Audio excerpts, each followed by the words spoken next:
have the privilege of requesting the Chief Guest, Dr. T. Mohapatra, Secretary DARE and DJICR, to address the distinguished gathering. Good evening, everybody. Dignitaries on the dais, off the dais, colleagues and friends. It's a great pleasure to be here. And also, I have the most humbling experience of sitting here among the giants, Dr. K.S. Gill, Dr. Puroda, Dr. Khush. On the dais, I don't mean that my junior colleagues are not giants, but they will grow giant, not at this point in time. But off the dais, the giants who have varied experience and contributions, Dr. B.S. Dillon, Dr. Pentel, and many others, Dr. Arbit Singh, and many others. In fact, I missed the names. So, everyone has contributed so much, but on the dais, our dignitaries have in fact spoken about one personality who stood out, that is in whose memory this lecture has been constituted. That is Dr. D.S. Athwal. And thanks to the society, Indian Society of Plant Genetic Resources, and also National Bureau of Plant Genetic Resources, immortalizing this great son of India who contributed so immensely, as Dr. Gill was telling, that his contribution and the head and establishment of the department and heading the department and finding another and getting into the shoes of Athwal was questioned, and how eminently one fits into the job of what Dr. Athwal was doing. So that was the kind of credit that was ascribed to what Dr. Athwal contributed. And Dr. Khush has spoken so well about germplasm, and also starting with how Dr. Puroda's contribution, not only in India and also worldwide. So much to learn from this, not to say what was said, but to learn so much from these experiences, that these living legends who are with us, we can learn lessons from their life. That is what I take home back. And in our own efforts, small efforts, we try to emulate and then replicate some of those experiences. But everything falls short of what they have done.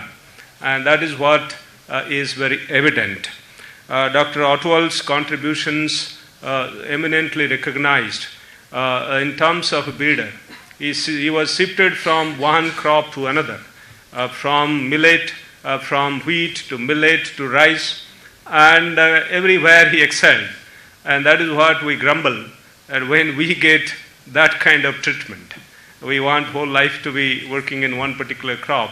But then, this is one example that a brilliant mind and so much of a dedication, an individual excelling in every crop and contributing so well. That is a lesson for all of us to learn, my youngsters and young colleagues, and not so young colleagues who are present here, for every one of us. So this is a lesson to take home back and implement.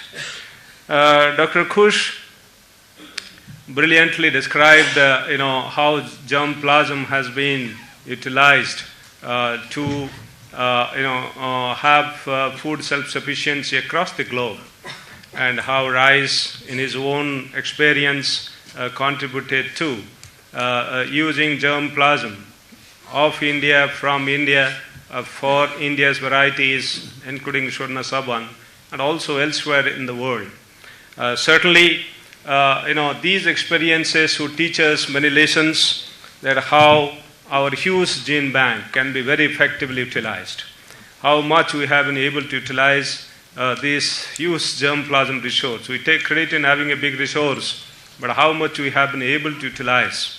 I think this is the time the Indian Society of Plant Genetic Resources and NBPGR would take a serious stock of this particular aspect, the trade discovery and effective utilization and efficient utilization of germplasm resource to build on to what we have in terms of climate resilience, as Dr. Kus was talking about, in terms of insect resistance, disease resistance, and abiotic stress tolerance, all coming from the wild relatives and land races. And we have plenty of those, but because we have not discovered the traits, we are not able to utilize them very effectively. And a great deal of work to be done and lessons to learn from what these stalwarts have, the way they have lived their lives, the way they have contributed and worked, and the kind of dedication they had. Whatever they did, without expectation. And that is what, in the moment we start doing something, we start calculating what is that we are going to get out of it. And that is what doesn't allow us to move forward, but move backward. And these are the examples who are sitting here on the dais and also on the front row, many of them, and also those who are not with us. Doing science for the sake of science, and as Dr. Gill said, that doing science for the sake of humanity, and in case of Dr. Otwal, and also in case of Dr. Kus, for that matter, or others. So this is what one habit probably we have to inculcate among our youngsters and scientists. That's what I keep talking about in every fora. That we have to build this particular character. That how without having these expectations with regard to personal gains, we can involve ourselves, dedicate ourselves for the sake of humanity at large. And in the area of agriculture, the food security, the nutrition security, and so on and so forth. So these are the kind of lessons we have learned. This is the time to pay our tribute to Dr. Otwal, and this lecture, which has been initiated, thanks to Dr. Paroda, the president of the society, for initiating this lecture in memory of Dr. Otwal, and also in the process, as it was said, immortalizing. They are already immortal as long as their science lives, as long as their contributions live, they would certainly live. But this is another add-on that by way of a lecture, so many people sitting here would know. Many of us would not know. I was noting down, those points about Dr. Otwal. Many of us do not know. We haven't seen, many of us, we haven't seen him. And we haven't seen him how he was working. We haven't seen how involved he was. So these lectures and these, in fact, initiations in his memory would certainly goad us, guide us, inspire us to move forward in the direction of, working with a zeal in a mission mode to achieve something which the country needs today. And we learned from Dr. Gill, how effectively he and eminently he could fit into the source of Dr. Otwal, and again guided the university at PAU and also the wheat field, wheat arena in the country. So we have these eminence all around. But not only in India, how these eminent scientists have guided the world agriculture. And how many of us can take pride today from the generation next, who are engaged in the arena of world agriculture? Not many. So that is where it appears to me that we have deficiency for which we have to really plan. So I take this opportunity, Dr. Kuldeep Singh and his colleagues would certainly through the society or otherwise, bring these points to the discussion table at some point in time in the council, so that we plan for building leadership.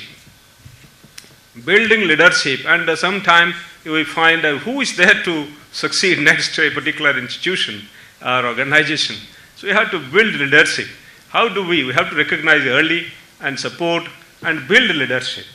And so let us plan for it.